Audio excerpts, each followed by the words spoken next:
জেনে রাখুন জুম্মার দিনের 12টি গুরুত্বপূর্ণ আমল মনোযোগ দিয়ে সবাই শুনবেন। প্রতিটি মুসলিমের নিকট জুম্মা বা শুক্রবার একটি অত্যন্ত মর্যাদাপূর্ণ ও কাঙ্ক্ষিত দিন। হাদিসে এই দিনটিকে মুমিনদের জন্য সাপ্তাহিক ঈদ হিসেবে উল্লেখ করা হয়েছে। এই দিনে বিশেষ কিছু ফজিলত রয়েছে এবং কিছু আমল করার প্রতি বিশেষভাবে উৎসাহিত দেওয়া হয়েছে।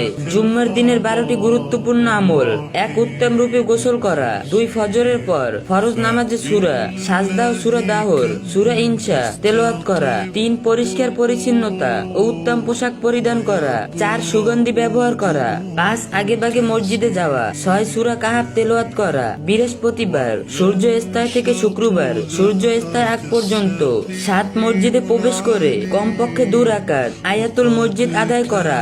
8. ইমামের কাছাকাছি গিয়ে বসা। 9. মনোযোগ সহকারে খুতবা শোনা এবং খুতবার সময় কোনো কথা না বলা।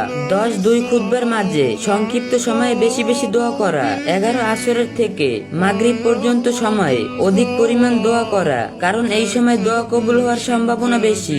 12. রাসূল সাল্লাল্লাহু আলাইহি সাল্লামের উপর সারাদিন বেশি বেশি দুরূদ পাঠ করা।